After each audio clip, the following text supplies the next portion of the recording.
જય સિયારામ. અમે આવ્યા છીએ રાજસ્થાનમાં ઉદયપુર, અને ઉદયપુરમાં સજ્જનગઢ છે. સજ્જનગઢ, આ સજ્જનગઢ જોવા માટે પર્વત ઉપર, અને આ પર્વત અને આ રાજમહેલ લગભગ સમુદ્રની સપાટી કરતાં 100 ફૂટ ઊંચો છે. 100 ફૂટ ઊંચો, અને આનું બાંધકામ લગભગ 1800ની સાલમાં થયેલું છે. આ છે સજ્જનગઢનો મહેલ, અને એ તે પાછો પર્વત ઉપર એટલે કેટલું ઊંચું. યા તમે જો, આ બધી આ ગિરિમાળા છે, આ બધી ફરતા બધા પર્વતો છે, અને પર્વતોની વચ્ચે એક મોટો પર્વત છે, અને આ મોટા પર્વત ઉપર આ એક ગઢ છે, રાજમહેલ છે, જે સજ્જનસિંહ નામના રાજા હતા એણે બાંધકામ કરાવ્યું છે, અને લગભગ 1800ની સાલમાં આનું બાંધકામ થયું છે. અને એ આ મહેલ છે. જો અમે આવ્યા છીએ ત્યારે આ મહેલ જોવા, આ છે ને આખું પર્વત ઉપર છે. જો નીચે સિટી છે, આ ઉદયપુર છે, ફરતું સરોવર છે, અને આ ઉદયપુર સિટી છે. બહુ મોટું સિટી છે રાજસ્થાનનું મહાનગર ઉદયપુર જોવાલાયક સ્થળ છે કેમ. એમનો રાજમહેલ બહુ સરસ મજાનો છે, પણ આ તો આખા પર્વત ઉપર છે, ડુંગર ઉપર છે એમ. અરવલ્લીની ગિરિમાળા જે કહેવાય, અરવલ્લીની ગિરિમાળા, આ ગિરિમાળાનો આ એક ભાગ છે પર્વત, અને આ એનો રાજમહેલ છે. બાંધકામ બહુ સરસ મજાનું છે, અને એમ થાય કે 1800ની સાલમાં કોઈ સુવિધા જ્યારે નહોતી ત્યારે આ પર્વત ઉપર આવડો મોટો રાજમહેલ, આ કઈ રીતે આનું નિર્માણ થયું છે એમ. બહુ સરસ. જય સિયારામ વાલા, જય સિયારામ. આપ गाइड है? अच्छा. जरा बताओ जी. ले जाए तो बताओ सर. આ સજ્જનસિંહનો રાજમહેલ બહુ ઊંચો છે, અને પાછો પર્વત ઉપર એમ. સહેલાણીઓ બધા દેશ વિદેશથી બહુ જોવા આવે છે. કેટલું બધા ફિલ્મોનું અહીંયા શૂટિંગ પણ થાય છે. બહુ સરસ મજાનો રાજમહેલ. આ એનો ફોટો ચિત્રાંકન કર્યું છે. આવો આ સજ્જનગઢનો રાજમહેલ છે. જો આવો રાજમહેલ છે, આ રાજમહેલ છે.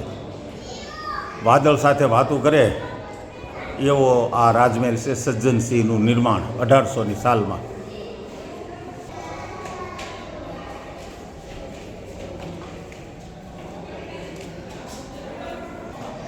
સજ્જનગઢ.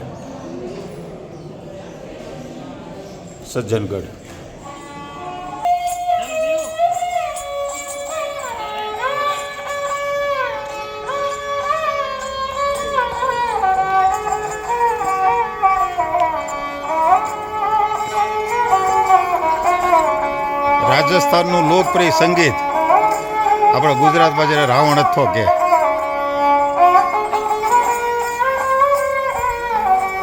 રાજસ્થાનનું લોકપ્રિય સંગીત.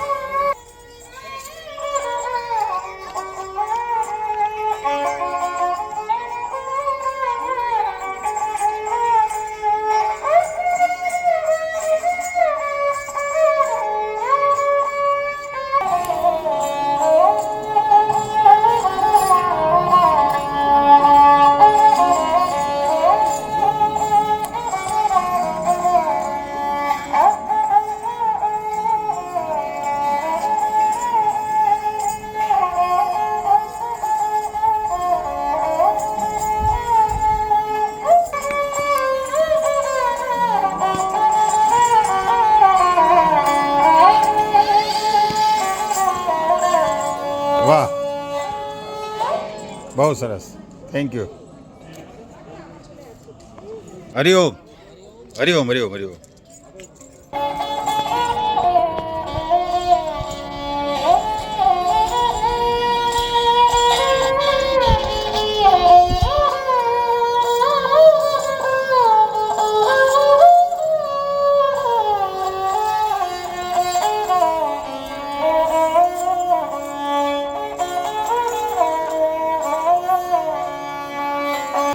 હવે આપણે જઈએ રાજસ્થાનના આ રાજમહેલની અંદર.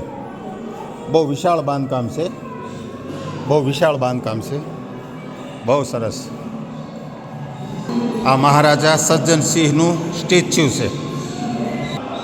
આ મહારાણા ફતેહસિંહ, આ સજ્જનગઢના વારસદાર મહારાણા ફતેહસિંહ, જેણે આ ગઢનું નિર્માણ કર્યું એ સજ્જનસિંહ. આ સજ્જનસિંહ, સજ્જન મહેલ જેને કહેવાય છે એ સજ્જનસિંહ, આ એમનું ચિત્ર છે.